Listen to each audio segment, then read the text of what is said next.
Hello, fellow fantasy sports fans. Welcome to MFSN, the Hub's fantasy football strategy show, every Thursday at 4:30 p.m. Eastern, 1:30 p.m. Pacific. I'm Dr. Dan Ratner, and I'm here today only with Ross the Boss. Only Ross the Boss? You're honored to be with Ross the Boss. Yeah, I didn't mean that as a diminishment of you. It was more that I was just identifying Casey's not here. Casey's not here. You know why Casey's not here? Sinus infection. Listen, folks, I was here. I had a temperature of 102 one time I was here. I had deaths in the family. I was here no matter what. I'm like the mailman. You should call me the mailman like Home Alone because I'm here. Snow, sleet, rain, doesn't matter. Ross the Boss is here. Ross, I think you deserve infection. You deserve your own nickname. We'll work on the mailman theme because of your reliability, but I think you deserve your own name. I have Ross the Boss. Thank you very much. Keep going. That's true. We're fine with that. All right, Ross, let's dive in with headlines. People are here to talk about football. And it's fantasy football week 9 we're entering. And usually leagues go about 13 weeks before you decide who's in the playoffs. Playoffs? Everybody's got to talk about Jim Mora every show. If possible. Every show. I mean, I wonder if he knew how immortalizing that moment was going to be. They play it every year, like when we get close to like when teams make the playoffs and they don't. I love it. It's great. So let's talk about headlines in terms of fantasy teams and who's going to make the playoffs or not based on what's happening. What were the big headlines of week 8? Well, I mean, you saw? The biggest headline is the Raiders fired their GM, fired their coaching staff, fired everybody that worked for them. I mean, McDaniel's gone. They hired Pierce, who was an Arizona State coach who cheated like crazy. He was cheated so much he had to go to the NFL and get a job as like a linebacker coach. And now he's the head coach.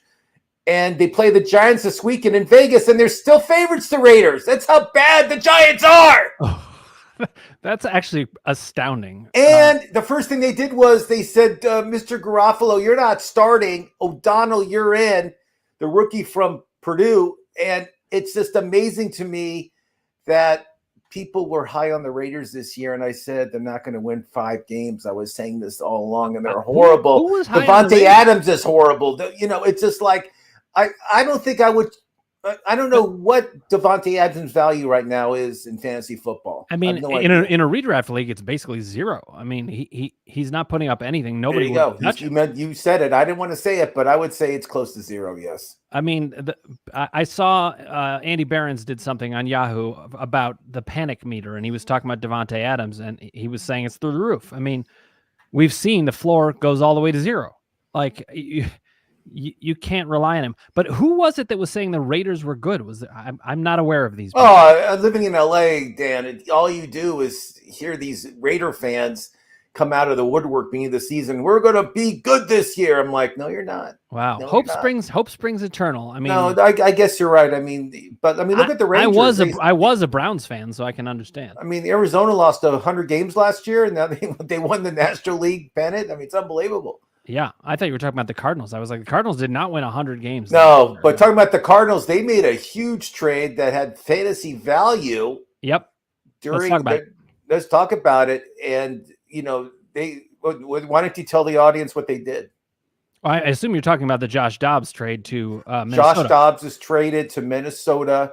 I kind of felt that was coming because they announced the rookie was going to start that week. And I just felt Dobbs isn't doing that bad of a job. I mean, he keeps his team in the games, and they just blow it. It was a very smart deal for Minnesota, and I think. Well, let me ask you what it does to the fantasy value of that receiving core.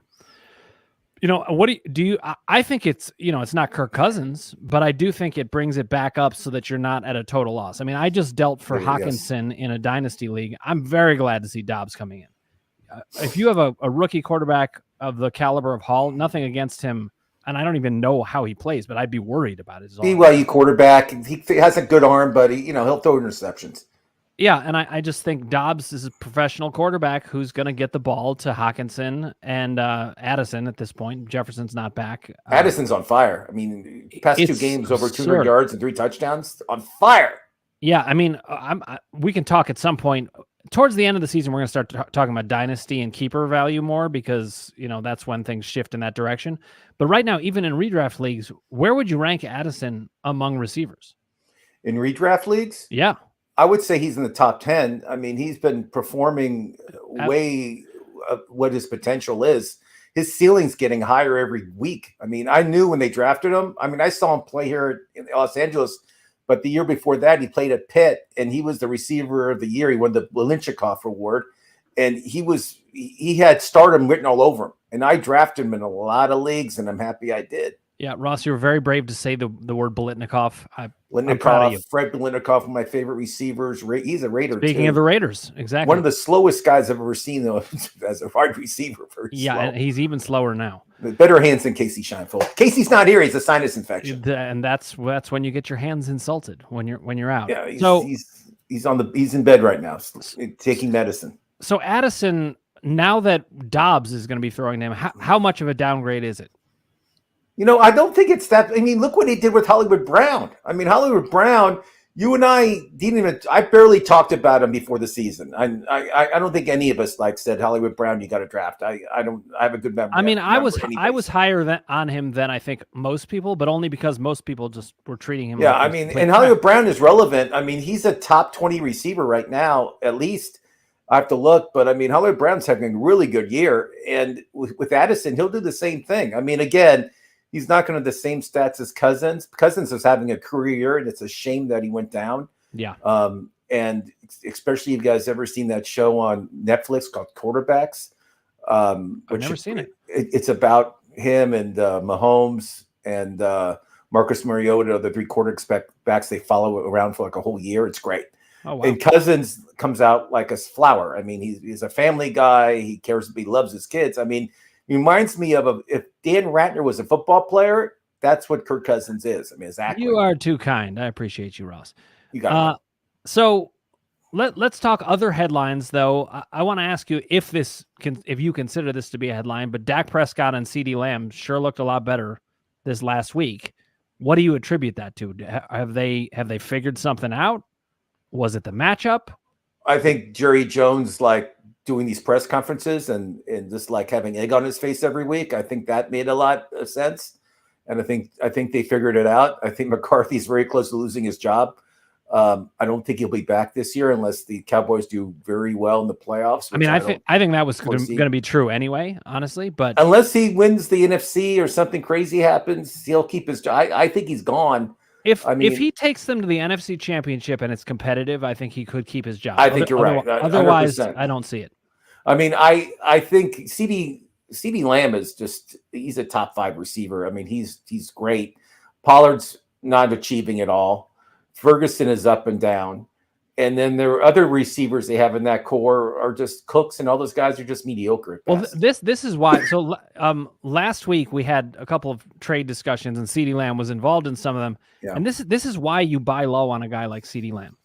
You could see not buying low on Devontae Adams because he's not in a system that was working for him. He didn't have a quarterback attached to him that was working.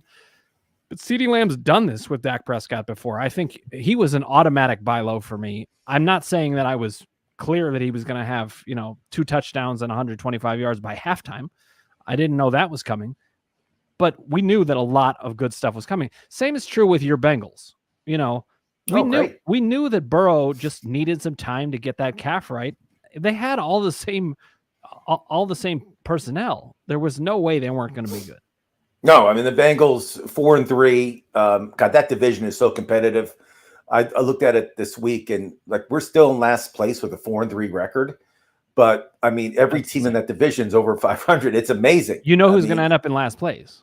Don't say it. Don't say it. I know you're bitter and you don't like them. No, I'm not really. I'm not even that bitter. And I still love Cleveland. But no, Pittsburgh? The Browns are going to end up in last place. They have such a great defense. Also, that will be an achievement. We'll see. I mean, Cleveland's Pittsburgh to win. Listen, Pittsburgh actually is the worst team in that division. I think at the moment.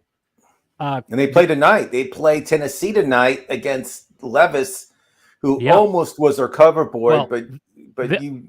He is our cover boy. I was going to say, I was like, what? I said he should be. I wanted Taylor Swift, but you outvoted me. So I love Taylor Swift, and my girls will be mad at me that I shifted away from Taylor. Swift. They're 4-0 when Taylor Swift shows up to a game. They haven't lost. Okay, that's true, but the Chiefs are also 4-0 when many things happen. They're just like, I'm just saying 4-0 with Taylor Swift when she watches the game. I don't know. I mean, look, it does electrify that team and that crowd even more than already. So let's talk about Will Levis, though. Will Levis. Is this performance for real? Is he University of Kentucky? Is he the next Aaron Rodgers? Well, this is a good test. In Pittsburgh, it's going to be 35 degrees tonight in Pittsburgh, and he has to go against that Pittsburgh defense. I know people say they're not the same defense they were in the. It doesn't matter. They'll always have a good defense. They're still pretty good. I mean Watt's going to be rushing. That guy's going to be rushing. He'll be pressuring. They'll be handing the ball off a lot. I believe we'll see a lot of running of the running game because they have like two good running backs with Henry and Spears. But I think Levis will have some big deep balls. We'll see what happens tonight. But yeah, I mean, he had all this potential and he just needs playing time. And I think Tennessee's doing the right thing of giving him playing time. And I think I don't think Tennessee thinks they're going to do that well this year. But I think that let this kid play and develop. I think he'll be pretty good. I mean, look what he did last week. And it was a home game, so this is different. I mean, and he was in us 4 days to prepare, so there's a lot of pressure on this kid. Playing 4 days. It's true. But I have to say, the Titans handled this, I think, really well. They waited to see what was going on. They waited the bye week, and they came back out of the bye week, and they said, "Okay, it's your job. Let's go." Also, I mean, what kind of NFL team would bring a kid like that on in a road game? They didn't do that, but there are teams that definitely would have. I can guarantee you the Browns would have done something like that. Yeah, I mean, I guess they're done with Malik Willis. He should look for a new job. It's the guy they drafted 2 years ago. His new job is going to be in some other sport, probably. He could be a backup. We'll see. I mean, he could be. He went to Liberty. He went to Liberty. That's right. You know your colleges as always. But if Will Levis has arrived, then there's all these injured quarterbacks. I mean, when I look at the 11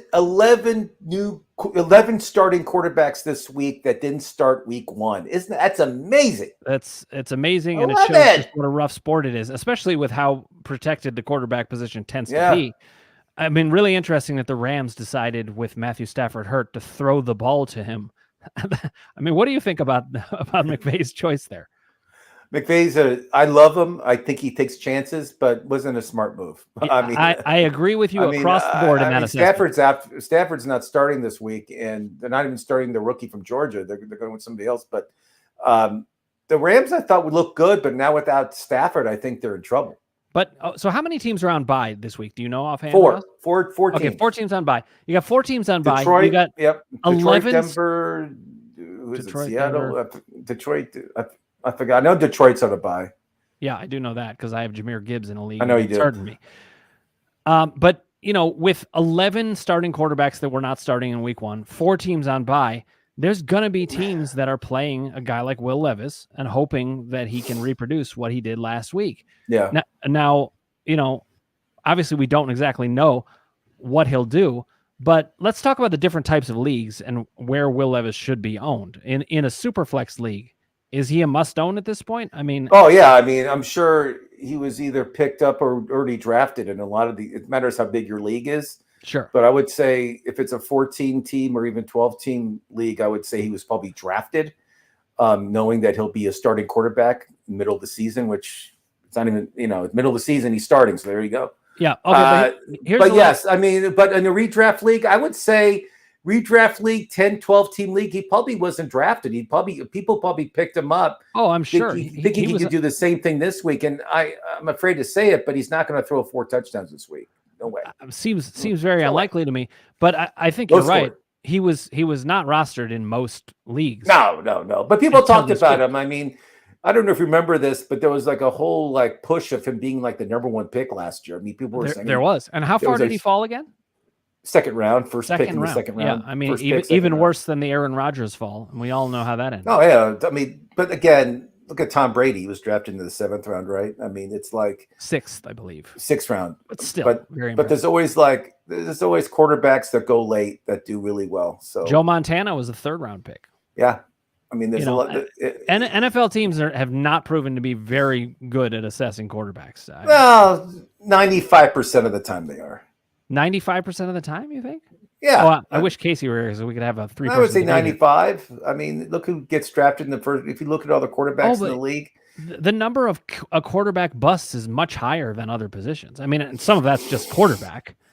But yeah. I think if you look at like a draft where there's 6 quarterbacks taken in the first round, the chances are very good that 4 of them are busts. Yeah, I mean, this year's draft in quarterbacks is probably the strongest I've ever seen. I mean, you got Nix, you got Williams, you got Penix from Washington. Yep. You got the kid from Michigan. I mean, you got unbelievable quarterback. And the May from North Carolina, who I love. I mean, you got some really good quarterbacks coming out this year. And when you're saying like, oh, what should Minnesota do? Well, this is what they should do. Cousins is a free agent. You sign him for 2 years, give him big money, deserves it, and draft one of those quarterbacks I just mentioned. You know what I mean? And develop him in a year or two, and Cousins will be happy to do it. You know, and that's what Minnesota should do. But some of these other teams should think about it too, who need quarterbacks. You know, the Rams are an example. Also, Stafford's 35 years old. 100%. Okay, Bryce Ridley has a question. Thoughts on Deontay performing well tonight? He'll have 5 receptions, 50 yards. I don't think he'll score a touchdown, though. I think Pickens is the main target for Pickens. I always get that, like, you know, for Pickett, right. Pickens. Pickens and Pickett. It's confusing. But I think Deontay, 50 yards, 5 receptions. There you go. No touchdown. I actually low scoring game. I think those numbers sound actually about right to me, and I know it's not what Deontay fans want to hear. But my real question isn't so much about Deontay. It's really more about Pickens and the value that he's going to put up, because I think he can put up the variability of like 130 yards and a touchdown all the way down to like 17 yards. He'll have a good game. He'll have close to 100 yards. He'll probably have I say first half, 3 receptions, 80 yards. He'll have like huge, massive yardage catches. That's all he does. I love when we start to get in the weeds with people about the details of what they're thinking. So Bryce Ridley then says, or should I stick with Amari Cooper instead? Yes. I'm Amari Cooper 100%. He's their main target. He's their main guy. I could play quarterback and throw him the ball and he'll have 100 yards. I mean, I think Amari Cooper is actually a more talented overall receiver than Deontay Johnson, and he's the number 1 target on his team. Number 1 target, and People Jones is gone, and which is Detroit needs more wide receivers, seriously. And I think Amari Cooper is a good start. Who does your old Browns team play this week?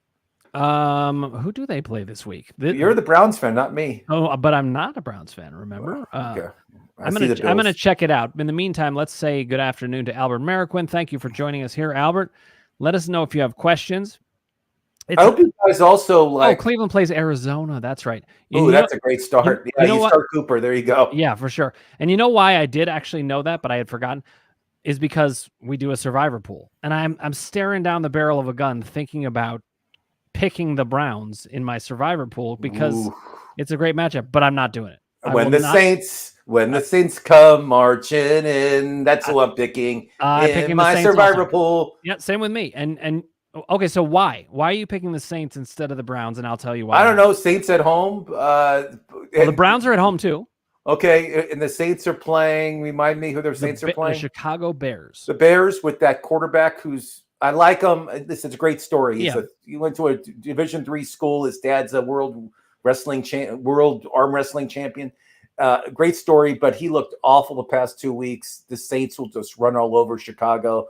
And Chicago, and the Saints are also coming together pretty well. They're starting to score some points, but yep. I think the Saints defense will shut them down. I just think the Saints are a more complete team. I think Chicago is every bit as bad as Arizona in this situation. I think Kyler Murray is going to be back this week. Is that right? Nope, I don't think so. Not back. Okay.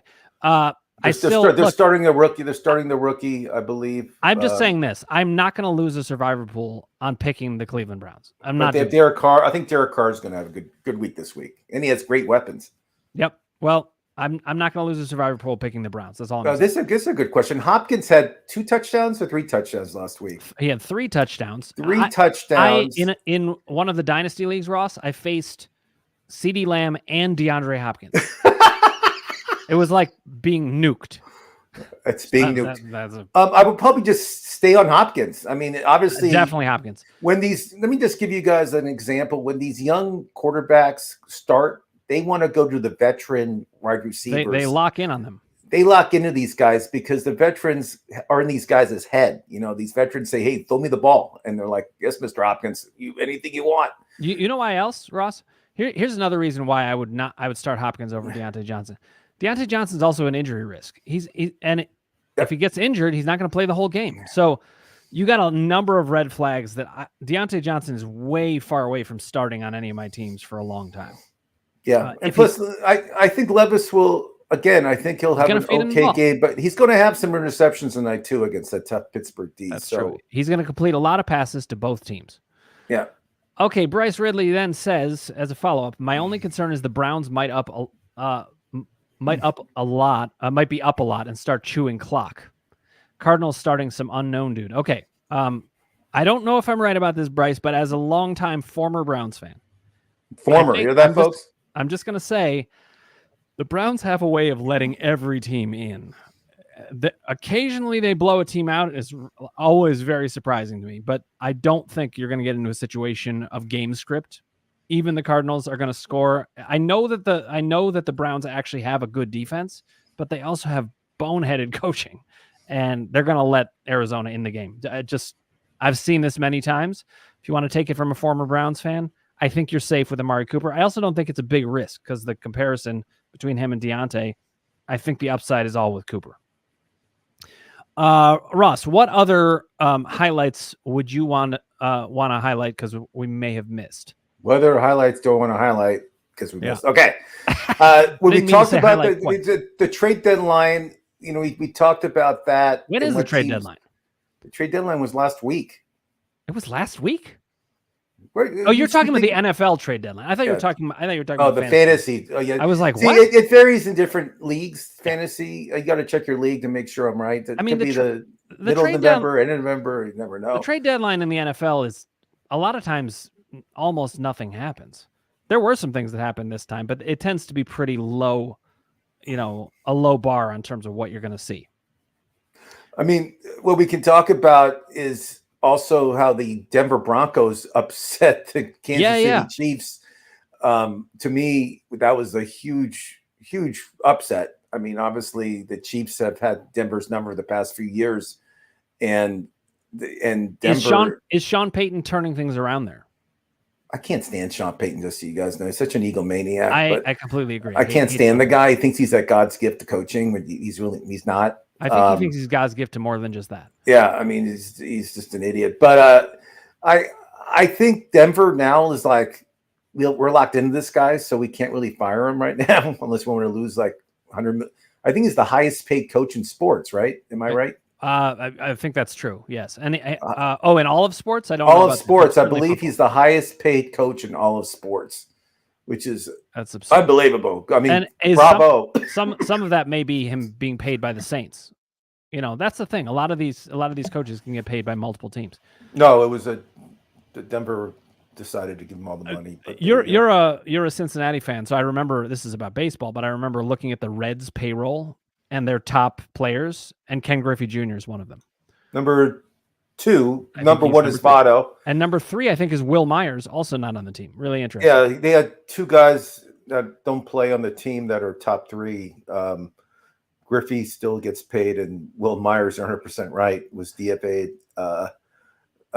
It's amazing. It's amazing. It's crazy. All right, while we're on other sports, let's just pause and talk about one other sport. Then we're gonna get back to football. I feel like we got to talk about Bobby Knight. The passing of Bobby Knight. He's obviously a very polarizing figure. A lot of people love him in certain ways. Everybody recognizes he was a difficult guy, but it sounded like you had some thoughts about Bobby Knight. Yeah, I read his book. I loved it. I actually got to work with him at the Tonight Show. I was a producer on the Tonight Show for many years, and he was a guest, and I got to work with him, and we talked for a while, and we had Larry the Cable Guy on the same show, and him and Larry were talking, and he said, "Hey, Larry, I want to be your opening act on the road," and Larry was selling out arenas and stadiums, and Larry was like, "What?" He's like, you want to be my opening act? And Larry like smiled and he said, anytime, coach. And he, I mean, this guy was so famous in Indiana that he actually beat up a cop, threw him in a trash can, and didn't get arrested for it. I mean, that's how big the guy was. When he was fired at the University of Indiana, 20,000 students were like lighting candles, and like it was like a crazy scene in Indiana when he was fired. Yeah. And this guy had so much effect on players, and he did so many great things for ex-players that were in trouble. And I mean, I just know like a kid went up to him one time and called him Bobby. And he looked at the kid. He said, listen, it's either coach or sir. You don't call me Bobby. Yeah. And it's like this guy, you know, this guy never cheated like some other player, like some other coaches did. In his book, he mentioned John Wooden cheated, and John Wooden, before when he left UCLA, he said, listen, the one guy you can never hire is Bobby Knight, because what he said, you know, so right. Bobby Knight was never going to be the what I mean. He's certainly a very interesting guy. Very interesting. He's the best. I mean, they don't have coaches like that anymore. And his nickname was the General because he coached at Army, and he started at Army. He was Mike. He was. Let's see if you can pronounce his name. Mike. It's even harder to spell. Mike Krzyzewski. So I don't think I can even spell it. It was his coach. He coached him, and that's how he got. That's how he took a lot of his knowledge from Bobby Knight, and that's how he surpassed Bobby Knight in the all-time wins column. Yep. But just a legend. I mean, you know, he was 83. I know he's been sick for a while. Yep. But I mean, I got to work with major athletes like, you know, everybody from Michael Jordan to Charles Barkley to Tom Brady. You know, we had everybody on the show. But I mean, for me, he was like just the ultimate guest. Just college basketball god. Just because either hate him or love him. There's no middle. Certainly interesting. There's no middle. Rest in peace, Bobby Knight. Yeah. I also want to mention rest in peace, Matthew Perry. That was a terrible loss as well. Great guy. Extremely funny comedian. Comic genius. I mean, in my book, one of the best comedic actors. He was the heart and soul of Fred. 100%. Now, I want to talk about this more, but we got to get back to football. I agree, but again, it just we 54 years old, we lost him way too soon. But there you go. Absolutely. Okay, Jacob Ander says reason I was considering Deontay is because of the massive amount of targets he got last week, 8 catches out of 14 targets, and because it's PPR. So I mean, it's totally reasonable, Jacob. I'm not going to tell you you're thinking crazy here. I just think if you're considering him versus Hopkins, I think the numbers are probably going to be similar, and I think Hopkins is more likely to continue having that kind of target share. So I know he had a great game from a PPR standpoint. I just don't see it necessarily holding up. Ross, I think Will the Thrill's going to try to throw to Hopkins in the touchdown area. Johnson last year didn't have any touchdowns, 0. I mean, yeah, but I know it's a new year. He has a touchdown this year. I get it. No, but it's not so much the new year. What I'm saying is Jacob's pointing out it is PPR. Listen, if it weren't PPR, I wouldn't even consider it. I know, I get it. I get it. But I'm just saying Hopkins had such a big game. I just feel that these young quarterbacks will go to the. I say Devontae Adams has a big week this week. How about that? Because of the young quarterback. Young quarterback going to the veteran receiver who has great hands. And if he does have a big week, do you immediately trade him?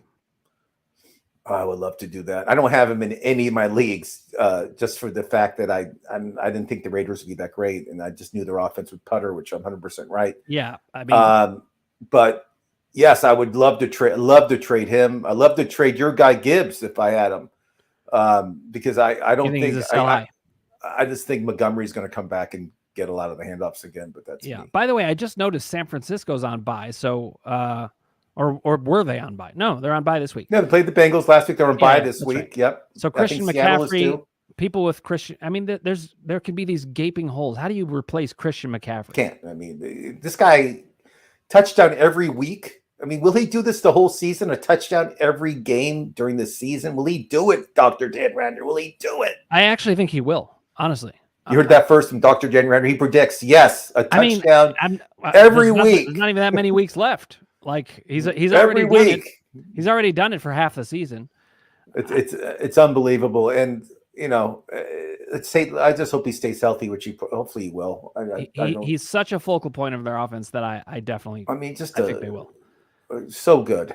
Let me ask you about Sam Howell. I know we're talking a lot about quarterbacks, but right now it's a huge part of the game. I mean, Jordan Love is going in the tank. I think everybody. Green Bay's offense is just miserable. I feel bad for Aaron Jones. I feel for anybody who has Christian Watson.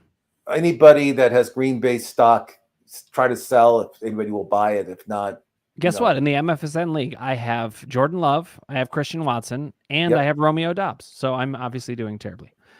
Yep. Next year, I'm gonna come back strong. There he is. I come back. So what about Sam Howell? Like, is he the real deal?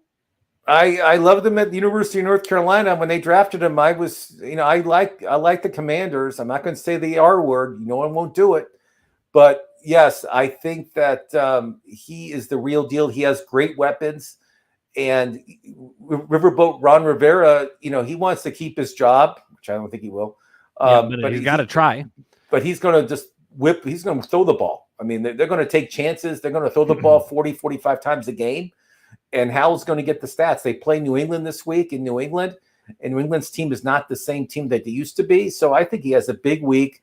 And yeah, I mean, what did he have last week?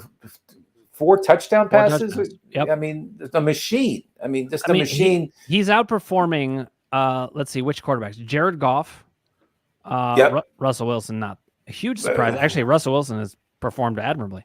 16 touchdowns and 400. No, he's playing great. I mean, it was on my no draft list, but yeah, he's playing fine. Same with me. But Brock Purdy, Matthew Stafford, Brock Montana, but keep going. Brock Montana. I'm sorry. Derek Carr hasn't played as much, so that's probably part of it. He's been hurt, but he's Derek Carr's 300 yard games usually. I mean, Sam Howell is way up there in. I think he's like the 5th best quarterback, maybe 6th. Yep. And that's big for a lot of fantasy teams. All right, Ross, let's talk about guys that you would want to buy low on. Just to see if you can name one player that you would really want to buy low on at this point in the season, because trade deadlines are coming up probably in the next 3 weeks or so, something like that, 2 or 3 weeks. I'll give you a few. The Jets with Bryce Hall, he has not performed that well the past few weeks. His stock is Breece Hall. Pronunciation, please. He is going. His stock is down. So you're talking buy low, right? I say if you want a running back that's going to have a good November, December. I'm buy low on Breece Hall for sure. I would like to get him on my team. He's people that I want to buy. I'm going to get on my team now. T. Higgins for the Bengals has not performed at all. I know their owners who have him are upset. He's somebody else I want to kind of focus on and try to get. I feel that he's like he's about to have some big games coming up, and Burrow loves him. It just hasn't got him the ball. Chase has been getting all the balls lately, but it will change. And TK Metcalf. I mean, he's horrible year. I don't know why he's not getting. I don't know why Geno Smith's not getting the ball, but I think that he'll turn it around also.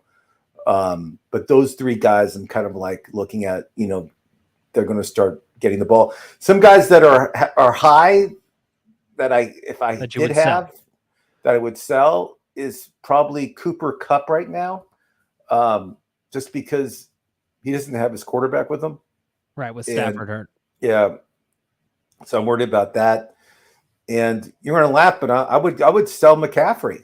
I would get rid of him if I had him. I would get so much. Well, for that guy. his value is so high. I can get like 3, probably 3 or 2 great players for him. All right, let's craft a deal right now. If you let's say you could pick any players that you think would be reasonable and you actually could get, who would you try to deal for?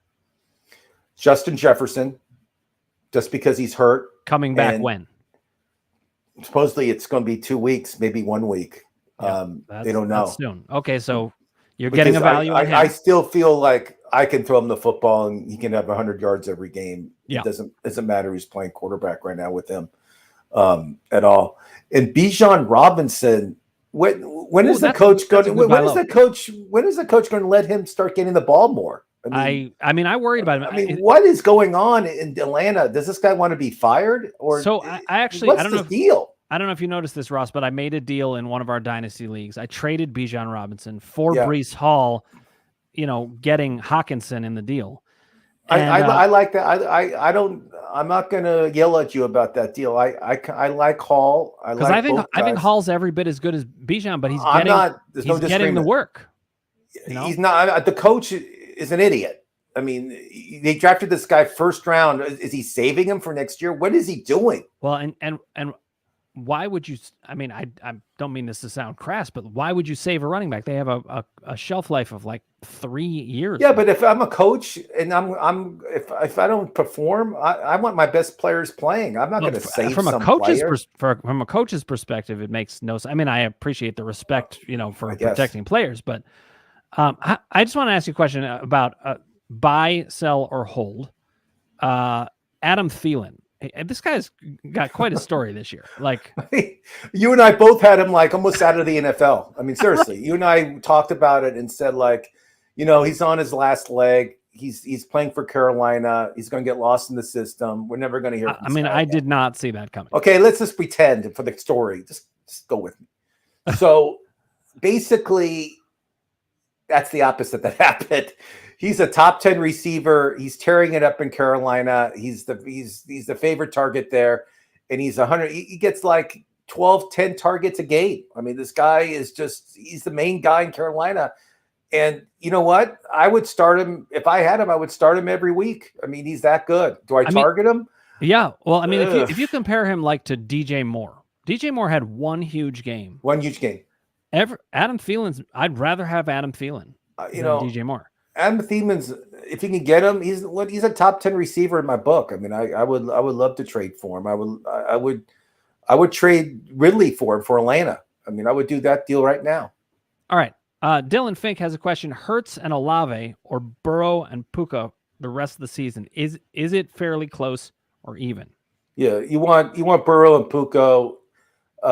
Burrow's going to may have better stats than Hurts for the second half of the season, because Cincinnati's going to be throwing the ball a lot, and the Eagles have the best record. They might even bench Hurts for the last couple of games if it doesn't matter. Oh, that's a good point. Olave's one of the biggest disappointments in fantasy football this year. I could make him at least top 5. I was reading something about this. I mean, Olave's he's still getting his target share.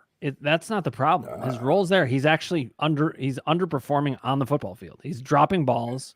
His quarterback's getting frustrated. Well, there you go. We don't know what's happening with and Puka could have the best rookie season of any wide receiver in history. Yeah, I mean, the only potential downside is if Matthew Stafford's hurt, what's Puka going to do? But I think he's still going to.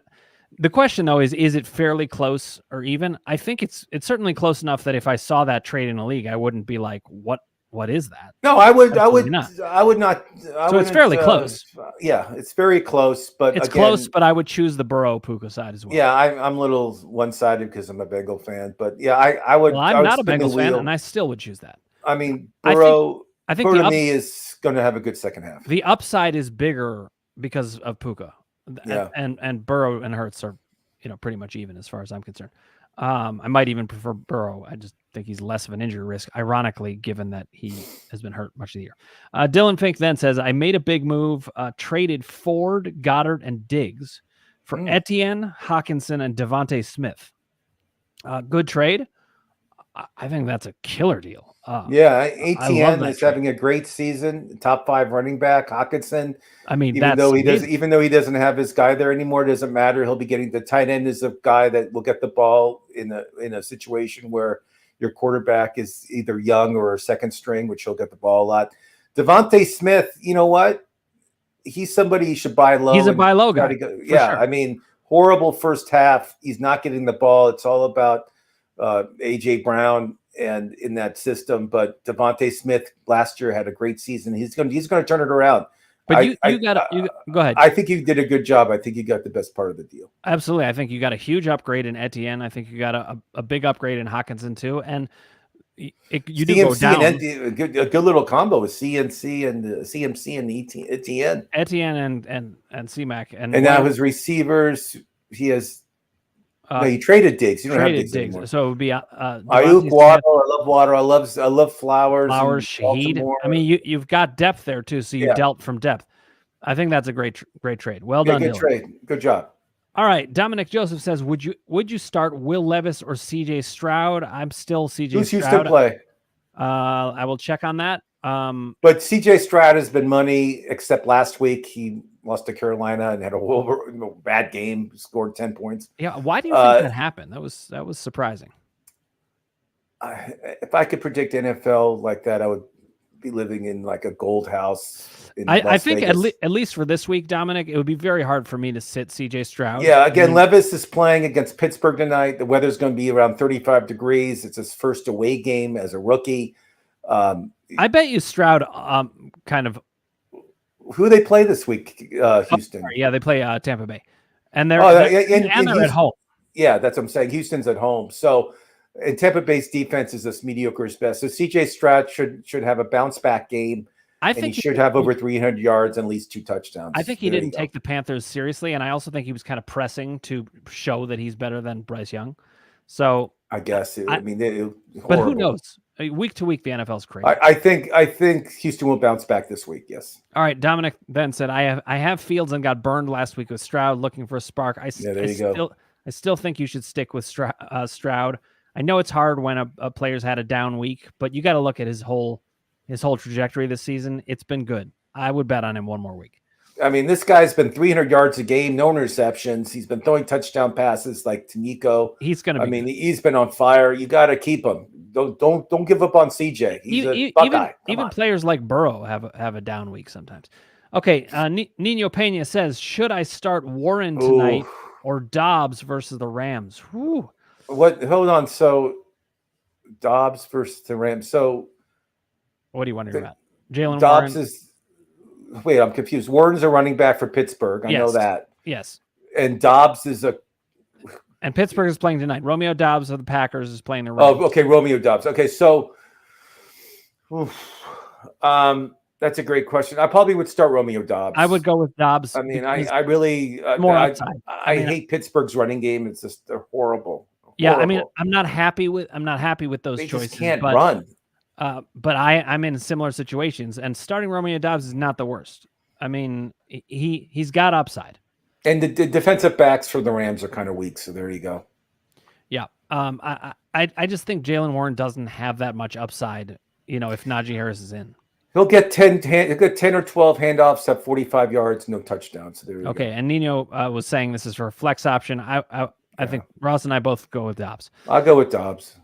Dominic Joseph says, "Thanks, guys. You are welcome, Dominic. I don't think any of us love it, including Nino, but I think we're probably all in agreement. But Nino, let us know." Okay, then Nino says, "Bye week has me in a really bad situation in flex." Yeah, listen, there's no shame in starting Romeo Dobbs at flex at this point in the season, especially. I mean, it depends on what size league. If you're saying you're in an 8-team league and you're starting Romeo Dobbs at flex, well, then that's a problem. But I'm sure that's not the case. Usually I'm betting it's a 12-team league is my guess. And a lot of people have to start players like that. I mean, I'll give you an example. In our Dynasty League, Knox is hurt. Waller was just announced he's not playing Sunday. So at the tight end position, guess who I'm down to Conley, the tight end for the Jets. That's who I'm starting this week. Oh, Conley, and you claimed him off waivers, I think. I was so desperate. Listen, in a Dynasty League, I had all my guys are not playing. It's hurt. And in a Dynasty League, you usually can't pick up Conklin. You're lucky to get him in a Dynasty League, honestly. Yeah, there you go.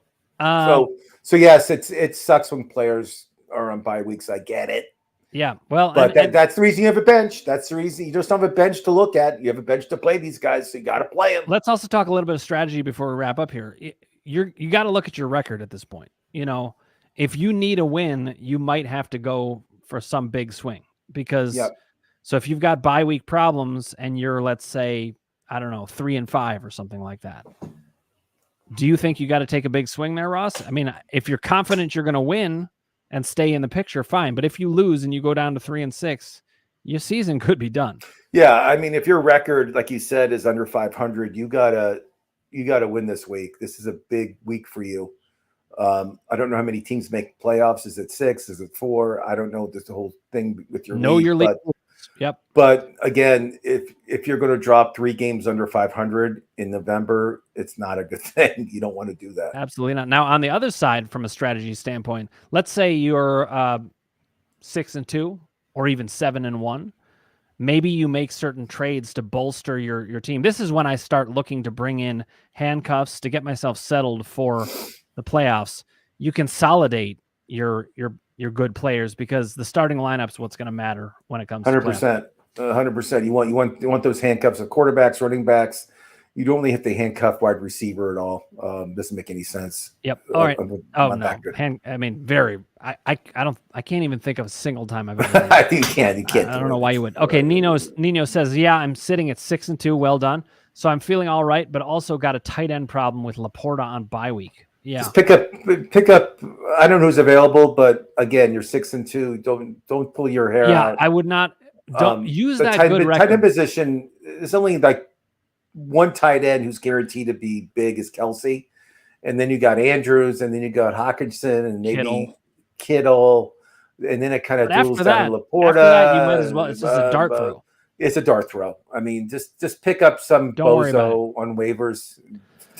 This is one problem that I would not overcorrect for. No. You've got Laporta coming back afterwards, so you don't need to solve your tight end problem. You're already 6-2. Just go ahead and pick somebody. Pick a tight end up that has a good matchup, though. You know what I mean? Make sure that's a matchup. Here's some suggestions. We'll finish up on this, but Nino says Taysom. I'd pick up Taysom. He's got a lot of upside. 100%. That just pick it. There's no one else you should mention. Taysom is. I think he's such a factor that you have no idea what the guy's going to do. Look at these names, by the way. You got Taysom, and then you got a bunch of guys with a bunch of O, N's, and K's. It's just everywhere. A lot of don't pick them up. A lot of vowels. Taysom is the way to go. And Nino did say just taking Taysom for TD chances. He's also got lots of ways to touch the ball. I mean, can Taysom put up a goose egg? Yeah, for sure. But he's got much more upside. He had 2 touchdowns last week. He had 2 rushing touchdowns. He has 2 rushing touchdowns last week. And he ran the ball a lot. Okay, we got to wrap up here, guys. Thank you for watching. It's been a pleasure. We are here every Thursday, 4:30 p.m. Eastern, 1:30 p.m. Pacific. Casey does a show with Ross the Boss. On Tuesdays, that is at 4 p.m. Eastern, 1 p.m. Pacific. That's a waiver wire show. Yeah, we talk who you should pick up this week in waiver wire. The season's getting almost halfway. It's halfway done, I think. Almost halfway done. Most teams. I mean, from a fantasy perspective, it's basically at least halfway done. Yeah, it is. So, with waiver wire, the next couple of weeks is very important. Very, very important. And you guys might have questions. And not only should you not give up, but keep in mind there's going to be teams that are checking out. So you also have to watch who cuts people. Sometimes people cut a player, and you got to be paying attention because they shouldn't have cut him. So pay attention on your wire. You can still win if you're in it right now. Guys, thanks so much for watching. We will look forward to seeing you same time next week. Ross the Boss, it has been a pleasure. Thanks for being